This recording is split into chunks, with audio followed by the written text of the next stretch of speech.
Reggie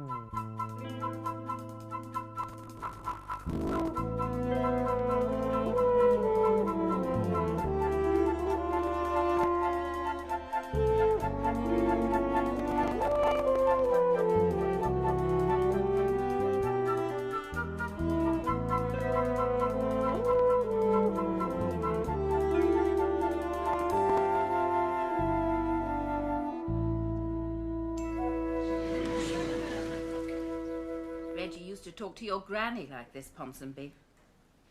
She was called Ponsonby too. And she used to give him inspiration. You're going to give me inspiration, aren't you, Ponsonby? I know you are, because you see, Reggie has died and left me and Jimmy and CJ and Tom and Linda and Joan and Doc Morrissey and the Harris Joneses £1 million each. It's true, Ponsonby. But we only get it if we can convince Reggie's lawyer, Miss Geraldine Hackstraw, that we've done something completely and totally absurd. Precisely. It is absurd. But that's the situation. And all I can think of to do is to make some more of the square hoops I used to make for the grot shop. Which is a bit pathetic, really. Because children don't even know what round hoops are these days, let alone square ones. I'm sure David and Prue Harris-Jones are discovering an amazing talent for being absurd, Ponsonby.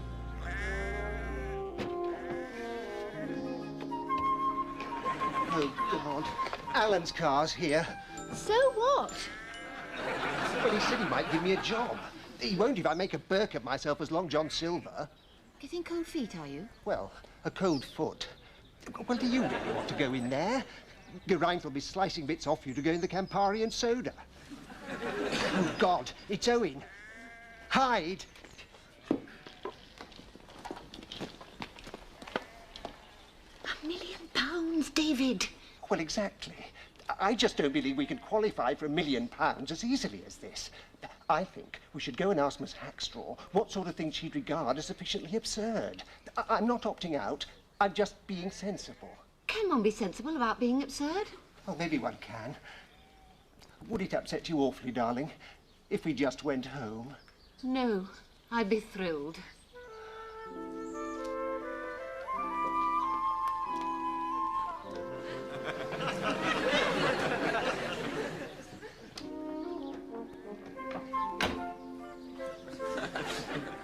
And CJ, he didn't get where he is today without being eager to lay his hands on £1 million. He'll be able to think up something absurd, Ponsonby.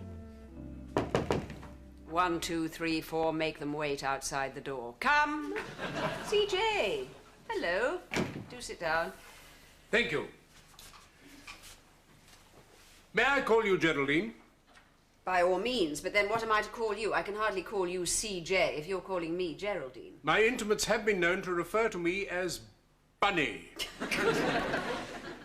Good Lord. Well, what was it you wanted to see me about, Bunny? You're a very beautiful woman. Will you marry me, Geraldine? I would be failing in my duty to myself, both as a lawyer and as a woman, if I didn't remind you that you are already married. In name only, Mrs. C.J. and I never got round to divorcing. I didn't get where I am today by throwing money into the hands of overpaid... Lawyers? Yes, sorry, that was crass. Yes. I can be crass. You're amazingly lovely, Geraldine. And what's a bit of bigamy between friends? Ah, this is your idea of being absurd, is it? Yes? Do you really think you can ask one question and claim £1 million? Well, I hadn't really thought. No, you hadn't, had you? Well, your idea isn't anything like absurd enough. Does your marrying me really strike you as being totally and utterly absurd? Yes, I'm an old man. Not old, Bunny. Mature. Ripe. You make me sound like a cheese. I didn't get where I am today by sounding like a cheese. You were once the big cheese at Sunshine Desserts. You still have an aura of power. Power is sexy. You have money. Money is sexy. Money is very sexy. I don't have that much money. You'll have £1 million if you do something sufficiently absurd, and I am the final arbiter of that. I think we should take this idea seriously. I'd quite like to marry a very rich man. You should see Mr. Venison. He's our divorce specialist. And in the meantime, I think you should ask me out to dinner tonight. Oh, dinner. Dinner? Oh, good, good. Yeah, you're shy now that it's real. Shy? Shy? Me? Well, perhaps I am a little. Geraldine, may I take you out to dinner tonight? That would be delightful, Bunny. And what of my brother, Ponsonby? Do you think the thought of £1 million will concentrate his mind sufficiently to prevent a bit of a cock-up on the absurdity front?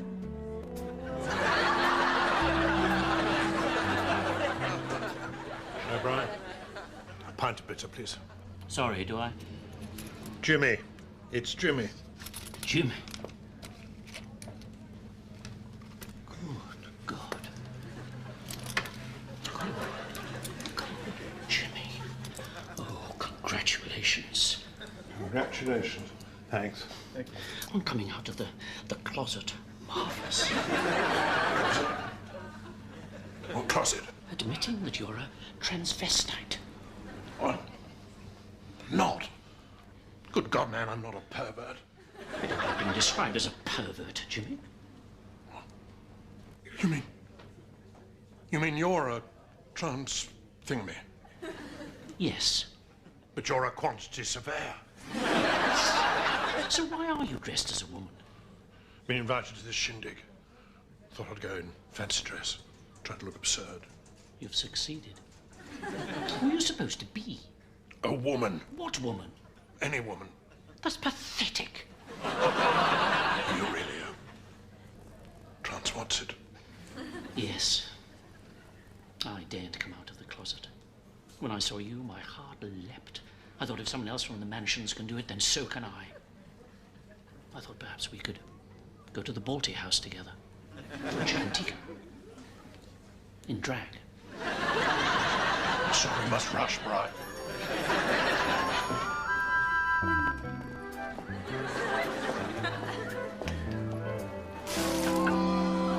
Bastards! Selfish bastards! Splash my tights!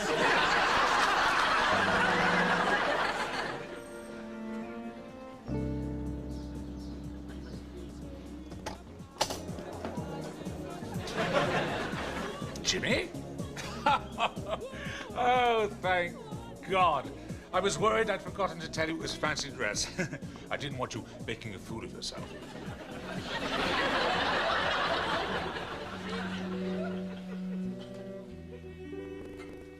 Dear old Doc Morris is really pretty absurd altogether, Ponsonby. So I'm sure he'll come up with something.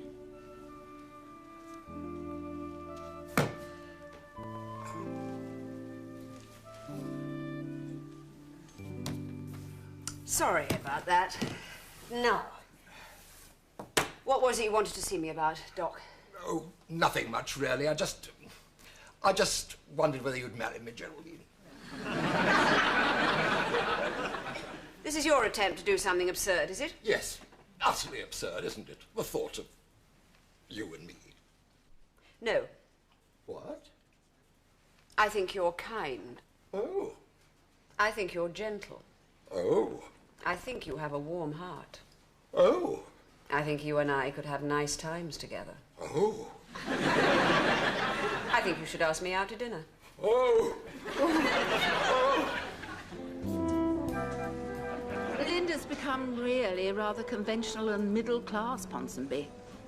But I'm sure that even she'll come out with something outrageous.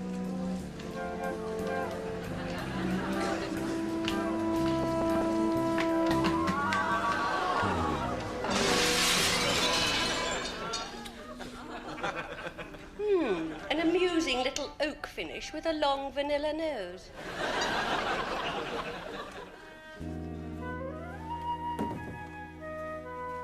Miss Hax Hackstraw will see you now. Thank you. Thank you. And what of Tom, Ponsonby? Do you think he can ever become an absurdity person? Good morning. You look absolutely... for you. Oh, thank you. That's very sweet of you. Do have a seat. Now, what can I do for you, Mr. Patterson, as if I didn't know? I was wondering if you'd like to come out to dinner with me sometime. Oh, only dinner. You aren't proposing marriage. Tut, tut, Mr. Patterson. That isn't very absurd. I don't understand. You are presumably assuming that I have no feelings and can be used by you in your pursuit of £1 million. How corrupting money is. First the lottery, now this. You think I'm playing games? You think I'm trying to be absurd? Well, aren't you? Miss Hackstraw, you are extremely beautiful. When we all sat in this room for the reading of the will, our eyes met. Probably by accident, but I could hardly breathe. I hoped that if I called on you, oh, Lord, stupid, deluded Tom, I hoped you would be so impressed by the intensity of my feelings that, and the force of my personality, that love would jump barriers. I forgot that I'm not a love-jumping barriers person. Forgive me, Mr. Patterson. I'm so sorry. That's all right. It was a foolish thought. But you see, I don't look as boring from my side as I do from yours. Goodbye, Miss Hackstraw.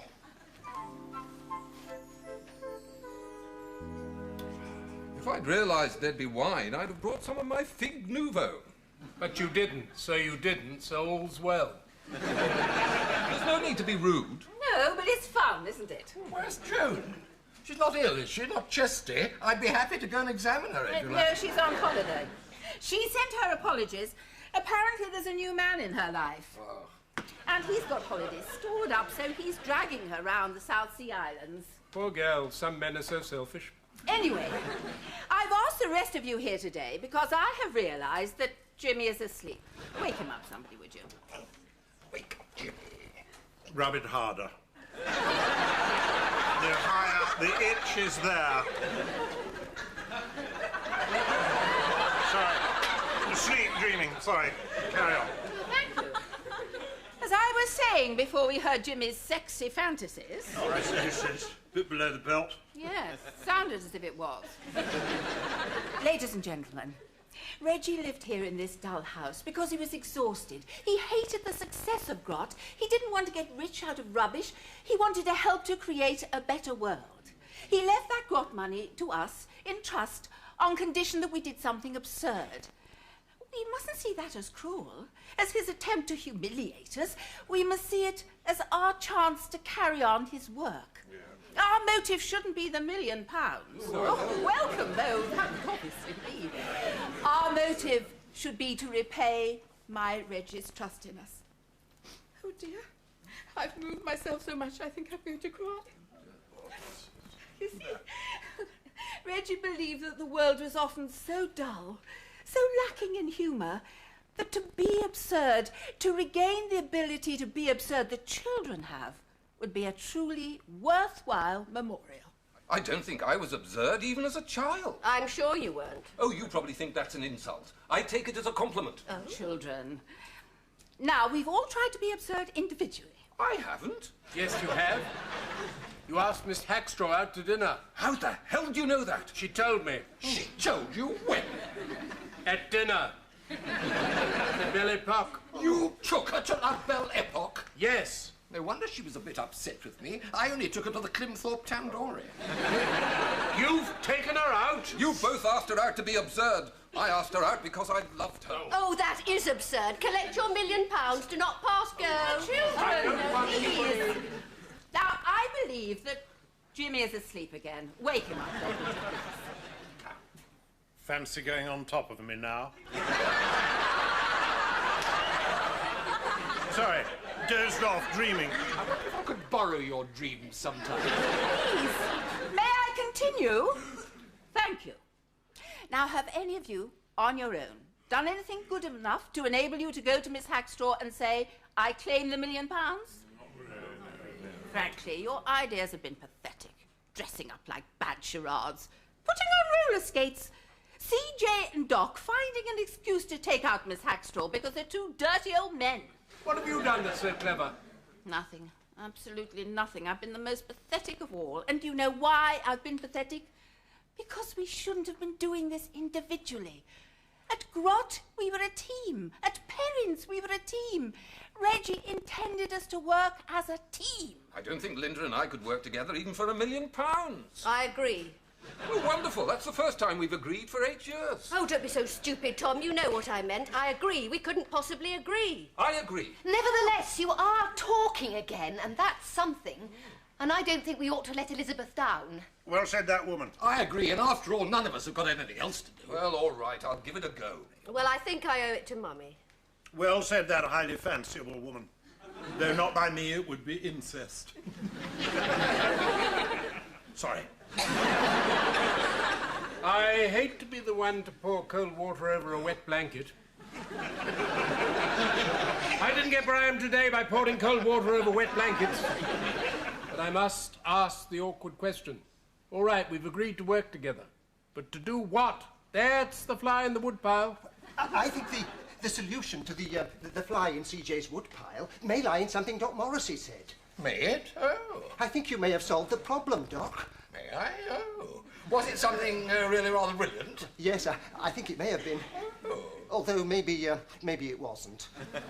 Somebody please explain to me what you're talking about? Yes, sorry. No, it was what Doc said.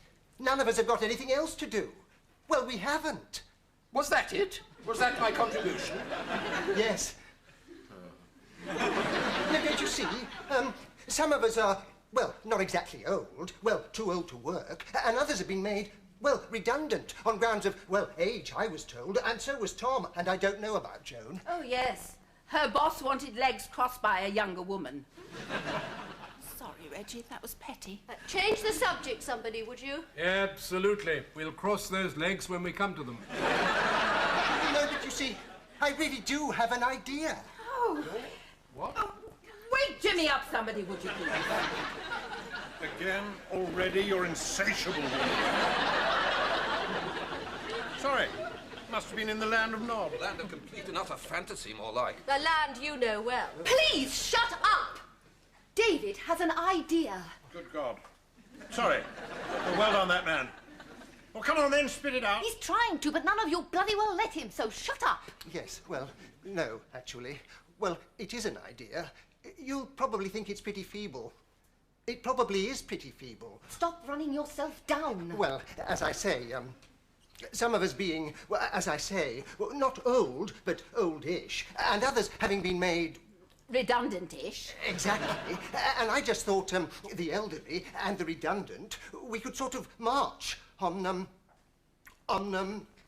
Tiptoe? Westminster. With placards saying, don't get rid of experience. Don't throw us all on the scrap heap. Prue was right. You do run yourself down too much. Oh. You've shown sound judgment. You said your idea was feeble, and it is. The inadequate are always sarcastic. No, but I don't think David's idea is at all feeble. Darling. I mean, it was feeble, but only because he put it so feebly. But darling. I think he's really onto something. I mean, there are so many senior citizens in our society, and so many people who are being made redundant long before they become senior citizens. Some of them at absurdly young ages. And I think we really should do something about it, on a massive scale. Oh, well said, Prue. There, you see what teamwork has produced? A rather pathetic remark from Doc. The significance of which is understood by David, but he expresses it rather feebly. And Prue expands on it, and now we have it. Do you realise what we're suggesting? A revolution. A bloodless revolution, I hope. We march on Whitehall. We march on Downing Street. We attempt to take over the government of the country. It's brilliant. It's absurd.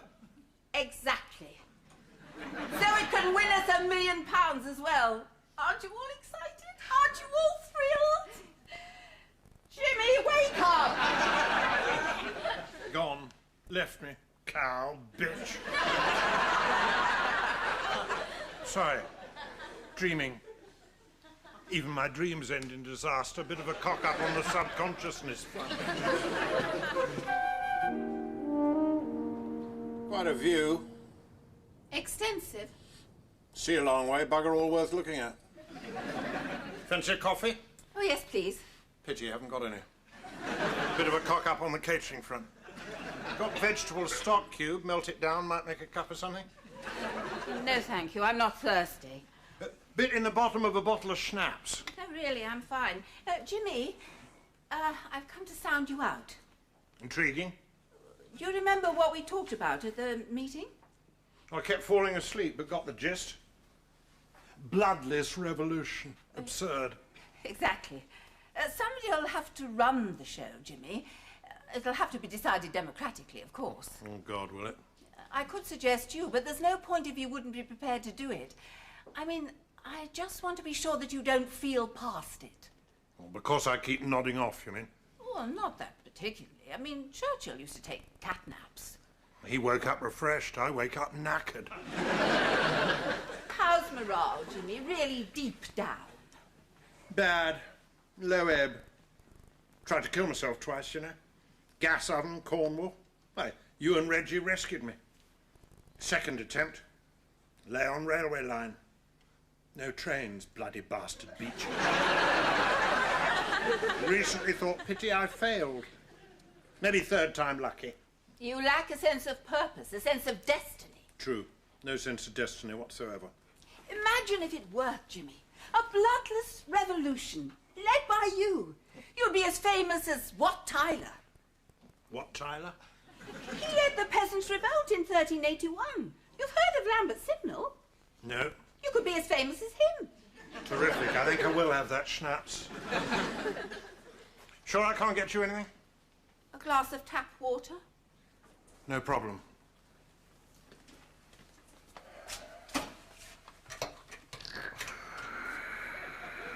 Blasted water companies. More leaks than a Welsh barbecue.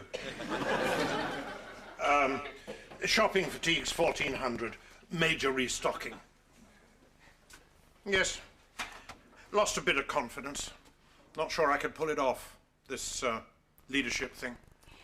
Well, I won't pretend you're clever, Jimmy, but I think you're lucky in a way, in that the brains that you do have are all concentrated in the one area. Not with you. Oh, you're not very good at maths. Absolutely, got it in two. The phrase is got it in one, but I'm not good at maths. It was a joke. I know. There's a tradition that jokes are supposed to be funny. That's why I try to ignore the little bastards. You aren't very good at philosophy. You're not very brilliant with words. You're not bookish. Absolutely right. Chap in the mansions, meaning to be kind, invited me to this arty-farty literati party. Made a fool of myself. Thought Evelyn Waugh was a woman, George Eliot a man. Bit of a cock-up on the author-sexing front. So you see, Jimmy, all your brains are reserved for the one great task of your life, the inspiring and leading of men into battle. Oh, well, if you put it that way, I see what you mean. In this case, it's men and women, and it's not exactly battle, but the principle's the same. Cometh the hour, cometh the man. You miss the war, this is your chance. Gotcha. Welcome, children of the bloodless revolution of senior citizens and the occupationally rejected. I say, is that what we are? Super. I've asked you here today for one reason, to elect our leader. Super. I don't think the decision should take long. It seems to me there is one natural and obvious choice. Thank you. I didn't get Bram today without being able to see which way the wind is blowing. I'm afraid you did, C.J., because I was referring, of course, to Jimmy. Doc? You are a businessman, C.J., and as such you will be invaluable to us. But Jimmy was a soldier and a leader of men. But he's your brother. In my book, that's tantamount to nepotism. I must say... Must you? Do shut up, Tom. Carry on, darling. Thank you, darling. I must say that Jimmy, while he is an old soldier, well, he wasn't a leader of very many, well, was he? And, well, he does tend to, well, doesn't he? And so maybe he hasn't exactly... Well, has he? David means that Jimmy wasn't a leader of very many men, and he does fall asleep a lot, and there are probably more leadership qualities in David's left sock. Well, yes, sort of. If not those actual, sorry. I resign. I've lost the confidence of my troops. You can't resign. You haven't been elected yet. Well, elect me and I'll resign. I believe we should elect Jimmy as leader. All right, he's my brother. All right, he's no spring chicken.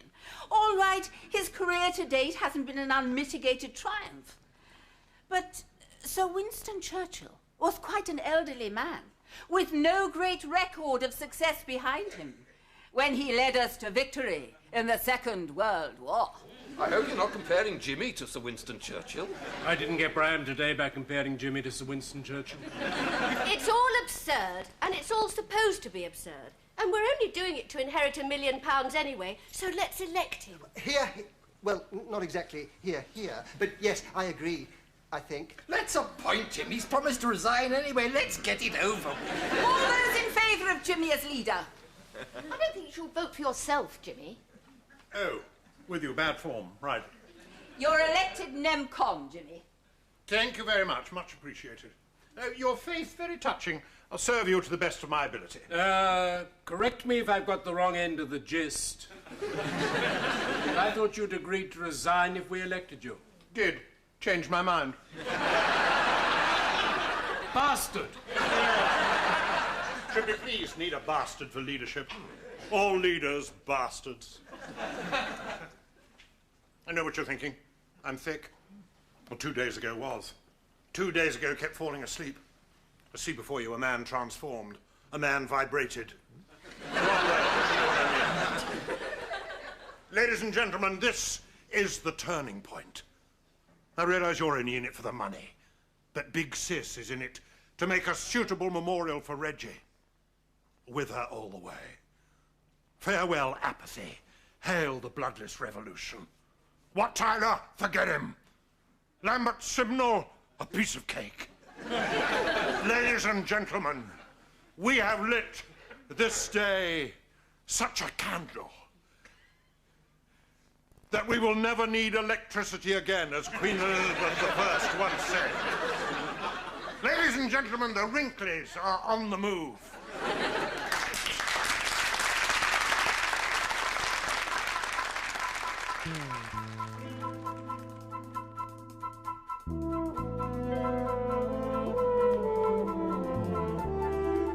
Cecil Rhodes takes on his greatest rival. The epic story continues next here on BBC One.